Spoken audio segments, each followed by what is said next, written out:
महोदय, सभी विभागों के अध्यक्ष, मीडिया समिति के अध्यक्ष एवं सभी सदस्य एवं स्टाफ में यहाँ पर उपस्थित मीडिया से आए सभी विशेष अतिथिगण, आप सभी का मैं हार्दिक अभिनंदन करती हूँ। जैसा कि आप सभी को पता है कि हमारा संस्थान इस वर्ष 25 गौरवमयी वर्ष पूरे कर रहा है और इस दौरान संस्थान ने कृषि विज्ञान एवं अनुसंधान के क्षेत्र में बहुत महत्वपूर्ण पड़ाव पार किए हैं और इसी उपलक्ष्य में ये प्रेस वार्ता आयोजित की गई है, जिसके दौरान हम आपको उन उपलब्धियों के बारे में बताना चाहेंगे। इस कार्यक्रम को जल्दी ही आगे बढ़ाते हुए और बिना किसी विलंब के लिए मैं सबसे पहले आप सबसे अनुरोध करती हूँ कि आप एक एक करके पहले अपना परिचय दे दें। मनोज कुमार प्रभाकर, आवाज बिहार पटना, संजय कुमार अनवारुल्लाह अजीत संदीप पटना, श्याम सत्यावला सुशील कुमार हिंदुस्तान टाइम्स, अभिषेक कुमार हिंदुस्तान। अब तो हो गया। अब बताइए। Sanjeev Kumar, head division of crop research. मैं उज्ज्वल कुमार, विभागाध्यक्ष हूँ, प्रसार शिक्षा का। अब मैं कमल शर्मा, विभागाध्यक्ष पशुधन एवं मत्स्य। मैं आशुतोष उपाध्याय, प्रभागाध्यक्ष भूमि एवं जल प्रबंधन प्रभाग। I am doctor Anup Das, director ICR research complex for eastern region Patna. सभी को वेलकम, नमस्कार। मैडम आपको भी करिए। धन्यवाद आप सभी का। और अब मैं ये मंच सौंपती हूँ निदेशक महोदय जी को, जो आपको हमारी उपलब्धियों के बारे में विस्तृत रूप से बताएंगे। सबसे पहले तो आप सभी को वेलकम करता हूँ मैं इस संस्थान में। मेरे ख्याल से कम ये लास्ट 2 साल में पहले बार शायद हम लोग को ऐसा एक मौका मिल रहा है जहाँ आप लोग का साथ इंटरेक्शन करें, चाहे हमारा जो आने वाले समारोह है उसका बारे में हो या चाहे कोई दूसरा खेती के बारे में। तो मैं दोबारा आप सभी को वेलकम करता हूँ इस संस्थान में, जो ICR research complex for eastern reason, जो है भारतीय कृषि अनुसंधान परिषद की पूर्वी अनुसंधान परिषद, पूर्वी परिषद। तो ये जैसे कि आप सभी को मालूम है, ये 2001 में एस्टेब्लिश किया गया था ये संस्थान। उसका पहले 3 और संस्थान था, जो एक तो है कि वाटर मैनेजमेंट था, डायरेक्टरेट ऑफ वाटर मैनेजमेंट जो पानी संसाधन का था, एक था सेंट्रल टोबैको रिसर्च इंस्टीट्यूट जो समस्तीपुर में था, और एक जो हमारा रांची में था सेंट्रल हॉर्टिकल्चर रिसर्च इंस्टीट्यूट बागवानी संस्थान जो था। तो वो तीनों को मिला के 2001 में ये संस्थान को बनाया गया था। तो इसका मेन उद्देश्य जो ये था कि इस क्षेत्र में जैसे कि है हमारा जो छोटे छोटे किसान हैं, जो हमारा अलग अलग जो है विषम परिस्थितियाँ है, जैसे कि बाढ़ है, जैसे कि सूखा है, जैसे कि हीट टॉलरेंस है, छोटे किसान हैं मैं बोल चुका हूँ, उनका मतलब जो है प्रोडक्टिविटी जो फलन है वो भी बहुत कम है, खासकर आय भी बहुत ही कम है। तो ये कैसे नेचुरल रिसोर्स जो प्राकृतिक संसाधन है उसको इंटीग्रेटेड मैनेज करते हुए, एक समेकित तरीक़ा से उनको मैनेज करते हुए, नेचुरल रिसोर्स जब हम बोलता हूँ इसका मतलब मिट्टी, पानी, जो हमारा मवेशी हो या जो भी इस टाइप का सारा चीज़ को मिलाते हुए कैसे इंटीग्रेटेड मैनेज करते हुए कैसे जो है हमारा खेती में एक तो प्रोडक्शन बढ़ा है, लोगों का इनकम बढ़ा है हमारा किसानों का, और एट द सेम टाइम साथ ही साथ कैसे जो है हमारा प्राकृतिक जो है उसका पर्यावरण का संतुलन बनाए रखे। तो ये 3 जो है मुख्य उद्देश्य है। Integrated management of natural resource क्यों करना है? To enhance productivity, to enhance income, at the same time हम जो है पर्यावरण का जो इकोसिस्टम का वो क्या करके रखे, जो उसको उसमें जो है संतुलन बना के रखे। तो ये है मेन उद्देश्य था। तो ये 2001 से ये संस्थान शुरू हुआ। हमारा जो है 4 डिवीज़न है। एक डिवीज़न है डिवीज़न ऑफ क्रॉप रिसर्च, आप साथ में हिंदी में बोलते जाइएगा। डिवीज़न ऑफ क्रॉप रिसर्च फसल, तो एक फसल विभाग है। Division of land and water management जो भूमि और पानी में जो है जो शोध कार्य करता है, और division of socio economic and extension research, सामाजिक और आर्थिक प्रसार, और जो है division of life stock and fisheries जो मछली हो या जो मवेशी हो, एनिमल हो, उनका ऊपर रिसर्च करते हैं। तो ये 4 जो है हमारा हेडक्वार्टर पटना में है, और हमारा एक सेंटर जो है वो रांची में है। वो उसका नाम है farming system research centre for hill and plateau region. इसको हिंदी में क्या समेकित पठारी या पहाड़ी क्षेत्र के लिए समेकित कृषि प्रबंधन तो ये 5 डिवीजन को हम लोग साथ में लेते हुए हमारे पास 2 कृषि विज्ञान केंद्र भी, जैसे आप सभी को मालूम है देश में ज़्यादातर डिस्ट्रिक्ट में एक कृषि विज्ञान केंद्र है और उनका काम होता है जो टेक्नोलॉजी डेवलप हुआ है, चाहे रिसर्च संस्थान ने किया है, चाहे यूनिवर्सिटी ने किया है, चाहे कोई दूसरा संस्थान ने किया है, उनको उस डिस्ट्रिक्ट में लेके उसको जो है रिफाइनमेंट करके किसानों का बीच में उसको लिया जाए। तो हमारा 2 कृषि विज्ञान केंद्र है, एक बक्सर में बिहार में और एक है रामगढ़ में, वो झारखंड। ये 2 और पहले हमारा साथ एक दूसरा सेंटर था, उसका है मखाना संस्थान जो है, उसका एक सेंटर उसमें हमारा दरभंगा में है। तो 2001 से लेके 2023 तक वो मखाना सेंटर भी हमारा साथ था, लेकिन 2023 से तो इसको जो है एक अलग से एक नया संस्थान बनाया गया है जो है NRC on makhana, national research centre on makhana. तो ये 2023 से उनका अलग से अपना संस्थान बन गया, उनका जो अलग कार्यालय होगा, अलग मैनेजमेंट होगा, लेकिन 2023 तक हमारे साथ थे। तो अभी तक जो हमारा रिसोर्स है इसमें लगभग आप ऐसा समझ सकते हैं कि 4 सेंटर इधर हेडक्वार्टर में, एक रांची में, तो 5 सेंटर हो गया और 2 कृषि विज्ञान केंद्र हो गया। तो इसमें हमारा लगभग, जब मखाना हमारा साथ था, लगभग हमारा 80 वैज्ञानिक थे, मतलब उसका सैंक्शन था 80 करीब लगभग वैज्ञानिक था। और हमारे साथ एडमिनिस्ट्रेशन, टेक्निकल अलग अलग स्टाफ होता है। कृषि विज्ञान केंद्र में 6 जो है सब्जेक्ट मैटर स्पेशलिस्ट होते, जो विशेषज्ञ होते सब्जेक्ट का, और 1 जो हेड होते। तो ये रिसोर्स का साथ हम 2001 से मान लीजिए लगभग हमेशा 80% तो मतलब सैंक्शन का लोग होते ही। बाकी देखिए क्योंकि सेंट्रल गवर्नमेंट का है, 2-4 लोग हमेशा कोई आते कोई जाते रहते, तो कभी भी 100% तो होते नहीं। तो लगभग इस रिसोर्स का साथ 2001 से आज तक जो हम 25वां फाउंडेशन डे बनाने जा रहे हैं, ये जो 22 फरवरी जो हमारा आएगा, that will be our 25th foundation day, 25वां फाउंडेशन डे होगा। और ये साल जो है हम पूरा सिल्वर जुबली ईयर, रजत जयंती वर्ष बनाएंगे इस 22 फरवरी से लेके 22 फरवरी 2026 तक, ये जो हमारा रजत जयंती साल होगा। इस बार का साल को थोड़ा सा मतलब अट्रैक्टिव बनाने के लिए, सेलिब्रेट करने के लिए कि 25 साल में जो हमारा युवा पीरियड जो था कैसे रहा और आने वाला 25 साल कैसे होना चाहिए, तो ये सबको सोचते हुए हम लोग थोड़ा सा अलग अलग कार्यक्रम रखें। एक कार्यक्रम ऐसा है कि हम लोग जो है ये रखे, अच्छा सबसे पहले तो हम लोग ये जो इस बार जो प्रोग्राम कर रहे हैं, इसका थीम रखे हैं हम लोग प्रोग्रेसिव एग्रीकल्चर विकसित भारत, मतलब उन्नत खेती विकसित भारत और प्रिपेयर्डनेस फॉर ईस्टर्न इंडिया।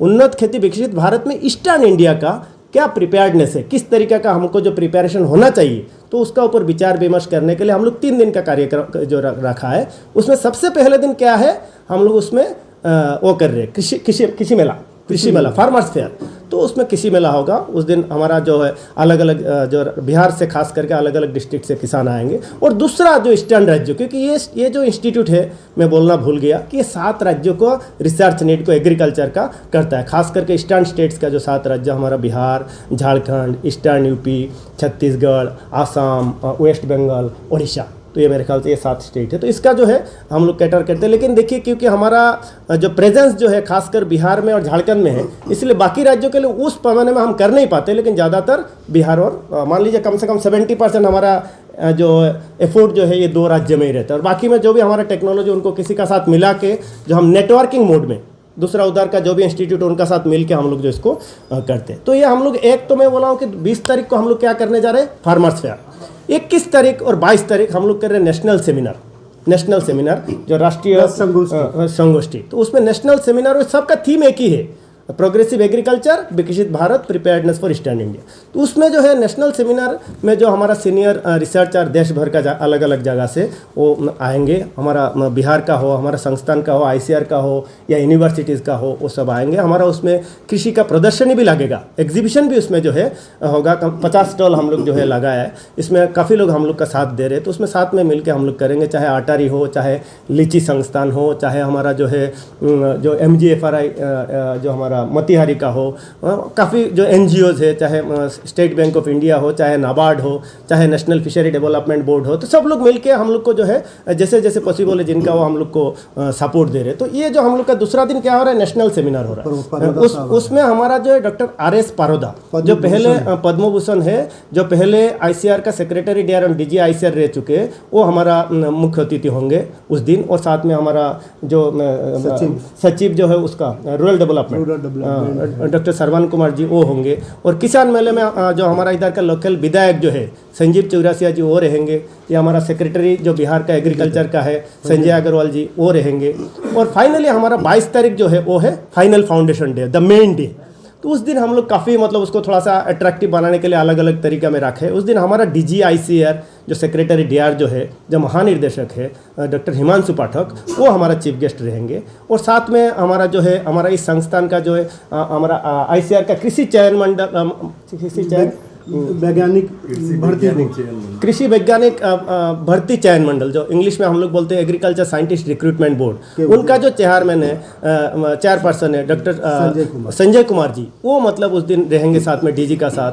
फिर हमारा जो इस संस्थान का जो पुराने जो शुरुआत का जो डायरेक्टर सब रह चुके उनको सबको इन्वाइट किए, जैसे डॉक्टर AK शिक्का होंगे, डॉक्टर BP भट्ट होंगे, डॉक्टर MA खान होंगे, तो जितना लोग हैं। और फिर आसपास का हमारा या देश का अलग अलग जगह से जो लोग का, क्योंकि इस समय काफ़ी कार्यक्रम अलग अलग जगह में चल रहे, तो जितना लोगों को पॉसिबल उसमें आएंगे, वैज्ञानिक लोग आएंगे, अलग अलग टॉपिक में मंथन होगा, चाहे वो नेचुरल रिसोर्स मैनेजमेंट हो, चाहे वो जो है हमारा क्रॉप इम्प्रूवमेंट हो, चाहे वो जो हमारा सोशियो इकोनॉमिक्स का हो, चाहे वो फिश लाइफ स्टॉक का हो, तो ये अलग अलग टॉपिक में मंथन होगा। और एट द एंड हम लोग जो 3 दिन का कार्य के बाद हम लोग जो एक प्रोसीडिंग्स लाएंगे कि किस टाइप का आने वाला दिन में हमारा तैयारी होना चाहिए। जैसे कि आप सभी को मालूम है 2047 तक सब लोग मिल के हम लोग जो विकसित भारत का ड्रीम देख रहे, तो इसमें एग्रीकल्चर का बिना तो होगा नहीं, तो एग्रीकल्चर को साथ में जाना ही पड़ेगा। और जा भी रहे तो हम लोग जो प्रोग्रेसिव कैसे आने वाला, जैसे मैं पता है 25 साल हमारा चला गया, और आने वाला 25 साल हम कैसे करें। खाली ये संस्थान ही नहीं, देश का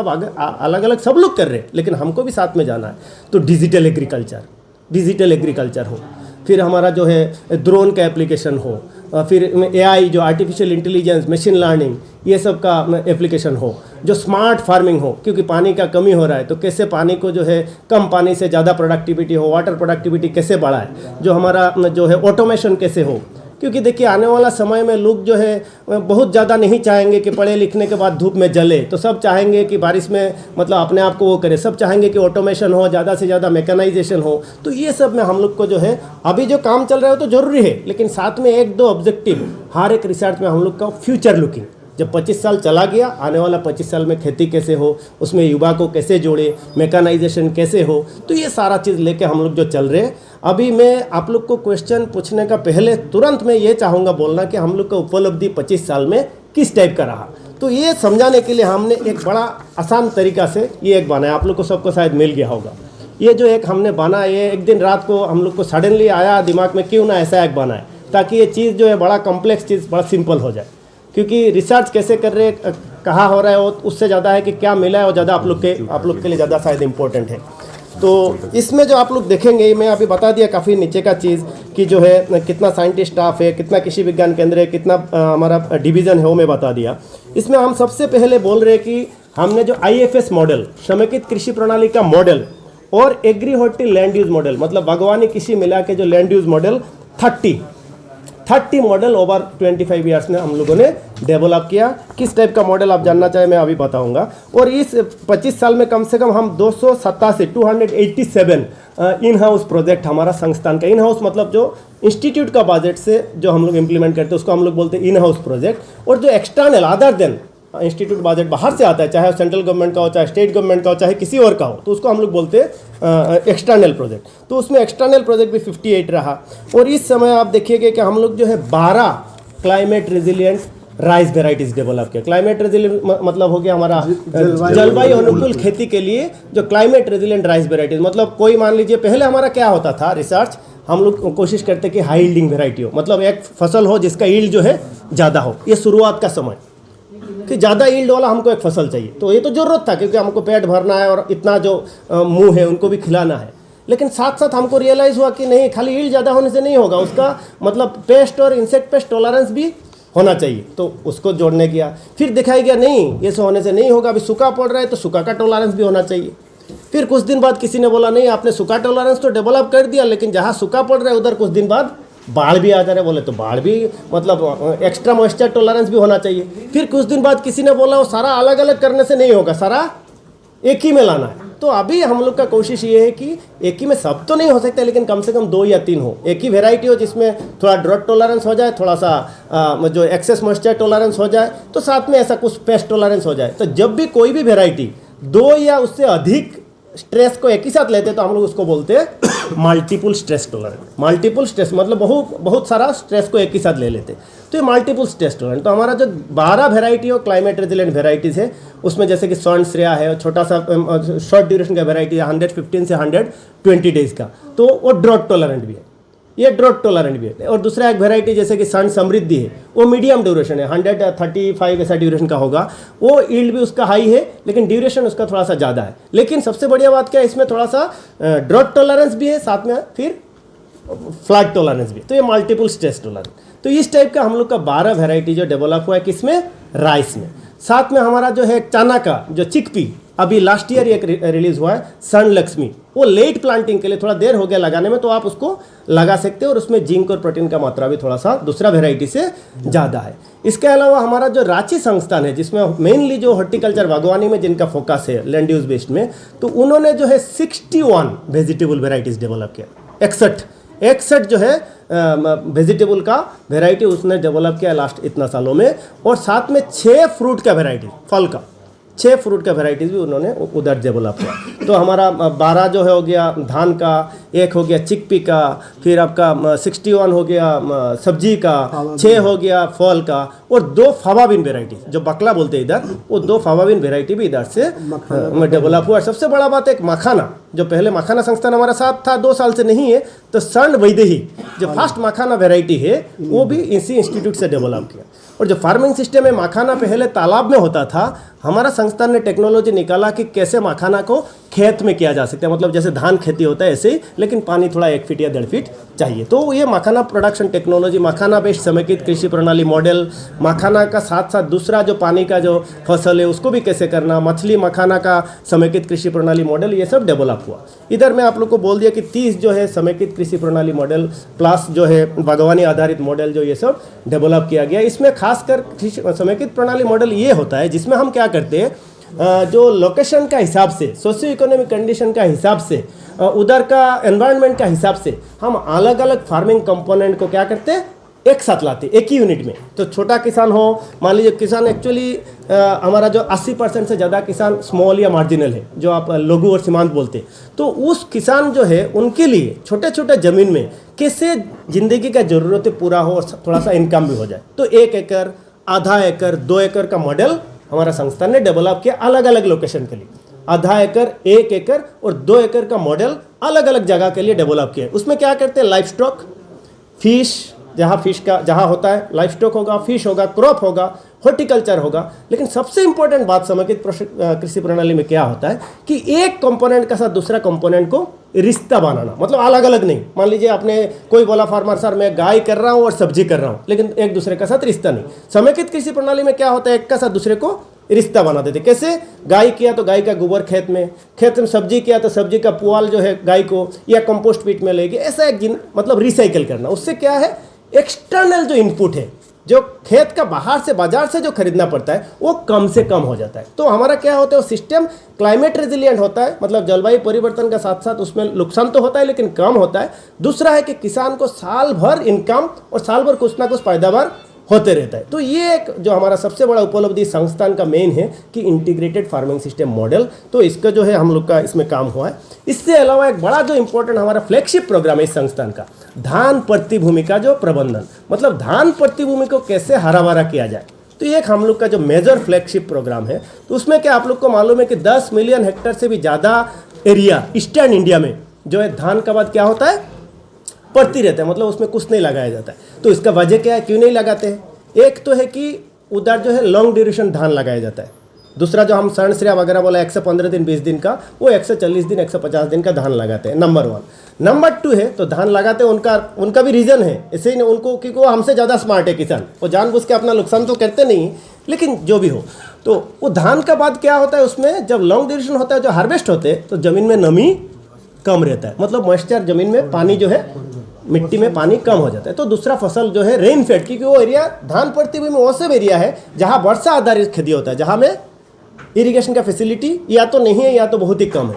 तो एक रीज़न तो है क्यों धान प्रतिभूमि रहता है, क्योंकि उधर इरिगेशन का फैसिलिटी नहीं है और वर्षा आधारित खेती होता है, नंबर 1। नंबर 2 है कि तकनीक का भी कमी है। मान लीजिए शॉर्ट ड्यूरेशन वेराइटी नहीं था, या तो मान लीजिए कि कैसे टेक्नोलॉजी होना चाहिए वो फार्मर के पास गया नहीं था, तो कैपेसिटी बिल्डिंग जो है, स्किल एंड जो कैपेसिटी बिल्डिंग वो भी उस हिसाब से नहीं हुआ। बाकी है कि सोशियो इकोनॉमिक रीजन होता है कि धान का बाद ज़मीन में लोग जो एनिमल को छोड़ देता है, जो लेट फ्री स्ट्रे एनिमल होते, फिर आपका जो है सोशियो इकोनॉमिक रीजन में पुअर होने की वजह से वो दूसरा क्रॉप लगाने में खर्चा होता है, वगैरह वगैरह बहुत कुछ हो सकता है। लमसम में ये बोलूँगा कि धान का बाद जो है ज़मीन फेलो रहता है। अभी ये हमारे लिए क्या हो गया, एक फ्यूचर अपॉर्चुनिटी हो गया। जो पॉपुलेशन बढ़ रहा है, या जो हमारा देश का जो मान लीजिए मिलेट्स, पल्सेस या ऑयल सीड्स का जो रिक्वायरमेंट है, काफ़ी सारा जो ऑयल सीड हम लोग विदेश से लाते हैं, आप लोग को मालूम है बहुत सारा पैसा उसमें जाता है, 1 लाख करोड़ से शायद ज़्यादा है। तो इसमें एक अपॉर्चुनिटी है कि हम लोग उस एरिया का 10, 15, 20% भी अगर हम लोग ऑयल सीड और पल्सेस में ले ले तो एक फ़ायदा होगा। तो इसके लिए हम लोग का क्या रहा प्रयास, एक प्रयास तो ये है कि जो हमारा शॉर्ट ड्यूरेशन धान प्रतिभूमि का प्रबंधन, धान का मैनेजमेंट से शुरू करते हैं हम लोग। ऐसा नहीं कि धान काट लिया और फिर मैनेजमेंट शुरू, धान से ही शुरू करते हैं। तो धान को हम लोग बोल रहे हैं कि आप लॉन्ग ड्यूरेशन ना लगा के शॉर्ट ड्यूरेशन और ड्रॉट टॉलरेंट लगे तो आपका धान जल्दी हार्वेस्ट हो जाएगा। धान जल्दी हार्वेस्ट होगा तो धान का पास थोड़ा सा नमी खेती में रहेगा। तो हम क्या कर रहे हैं, जीरो टिलेज कर रहे हैं। जीरो टिलेज मतलब शून्य जुताई करके, जीरो टिलेज करने से क्या होता है, पूरा ज़मीन को हाल नहीं दे रहे, तो ज़मीन का जो मॉइस्चर है, जो नमी है, वो ज़मीन में बचा रहे। तो एक तो शून्य जुताई कर रहे हैं और दूसरा धान में का पुआल ज़मीन में रख रहे। तो धान का शून्य जुताई कर रहे, पुआल ज़मीन में रख रहे, और धान का बाद जो शॉर्ट ड्यूरेशन पल्सेस और ऑयल सीड वेराइटी वो लगा रहे, जैसे कि चिकपी हो, चाहे लेंटिल हो, चाहे सेफ्लावर हो, चाहे मस्टर्ड हो। तो ये, और फिर हमारा मैनेजमेंट पीरियड में चाहे आपका जो है वो 2% यूरिया स्प्रे करना, या तो हमारा जो है जो लाइफ सेविंग इरीगेशन देना, जिसका पास थोड़ा बड़ा पानी देना। तो ये धान प्रतिभूमि में हम लोग जो लगभग अभी तक 400 एकड़ हम लोग उसका डेमोन्स्ट्रेशन कर चुके हैं, बिहार, झारखंड और छत्तीसगढ़ मिला के। अभी इधर हम लोग का काफ़ी अच्छा प्रोग्राम चल रहा है गुलेरिया चक में। ये हो गया हमारा धान प्रतिभूमि प्रबंधन, और पहले मैं बताया था समेकित कृषि प्रणाली। तीसरा एक जो सबसे इंपॉर्टेंट है, राइस व्हीट सिस्टम का सस्टेनेबल इंटेंसिफिकेशन। आप सभी को मालूम है कि हमारा देश का सबसे बड़ा जो इंपॉर्टेंट क्रॉपिंग सिस्टम है, जो ज़्यादातर लोगों को खिलाता है, वो है धान का बाद गेहूँ सिस्टम, धान और गेहूँ फसल चक्र बोलेंगे उस सिस्टम। लेकिन उसमें क्या हो रहा है, एक प्रॉब्लम है कि उसमें हम जो है टिलेज, जो मिट्टी को जो जुताई करना, वो धान कैसे लगाते, ज़्यादा से ज़्यादा जुताई करते, गेहूँ भी ज़्यादा से ज़्यादा जुताई करते, और धान में भी पुआल को बाहर निकाल देते, और गेहूँ में फिर तो उसका बाद लगाते। तो इससे क्या हो रहा है, मिट्टी में थोड़ा सा प्रेशर आ रहा है, सॉइल का गुणवत्ता जो थोड़ा सा डाउन हो रहे हैं, वाटर का जो है ग्राउंड वाटर जो उसका ऊपर, तो जो किसान को एंटरप्रेन्योरशिप होना पड़ेगा, उसको बिजनेस का माइंड उनका अंदर आना पड़ेगा। तो इसलिए हमारा ICAR अलग अलग स्टेप उसमें ले रहे, और काफ़ी सारा ट्रेनिंग हमने किया। कम से कम 5 लाख किसान का ज़िंदगी हम लोग डायरेक्टली इनडायरेक्टली टच किया। काफ़ी सारा MOU या मेमोरेंडम ऑफ एग्रीमेंट या मेमोरेंडम ऑफ अंडरस्टैंडिंग ये सब यूनिवर्सिटी के साथ, अलग अलग संस्थाओं के साथ, किसानों के साथ, या तो रिसर्च या तो टीचिंग, ये सब बढ़ाने के लिए किया। अभी सबसे लास्ट एक जो हम लोग का इम्पोर्टेंट डेवलपमेंट है, वो लास्ट ईयर हमारा इधर IRI का Patna hub, Indian agriculture research institute जो है ना, उसका पटना हब इधर शुरू हुआ। इसका जो है दिया गया, उसका मॉडल का नाम है सान प्लानेट एंड सैटेलाइट मॉडल। सान planet and satellite model, IRI new Delhi वो हो गया सान, हम लोग हो गया प्लानेट, और हमारा आसपास जितना कृषि का संस्थान है उन लोग हो गया सैटेलाइट। तो ये तीनों लोग मिलके कैसे स्टूडेंट्स का मतलब हम लोग जो कैपेसिटी बिल्डिंग या स्किल डेवलपमेंट करे, एजुकेशन लाए, ताकि इधर हमारा एक तो है कि कम खर्चा में स्टूडेंट्स लोग को डिग्री मिल जाए, नंबर 1। नंबर 2 है कि क्वालिटी भी स्टूडेंट्स का जो मिलेगा वो थोड़ा अच्छा हो, क्योंकि इधर जो है इंटीग्रेटेड लर्निंग होगा। दूसरा जगह क्या होता है, खाली टीचिंग होता है। तो इसमें क्या है, students they will become part, practical है, चाहे टीचर है, चाहे जो अलग अलग चारों सब्जेक्ट।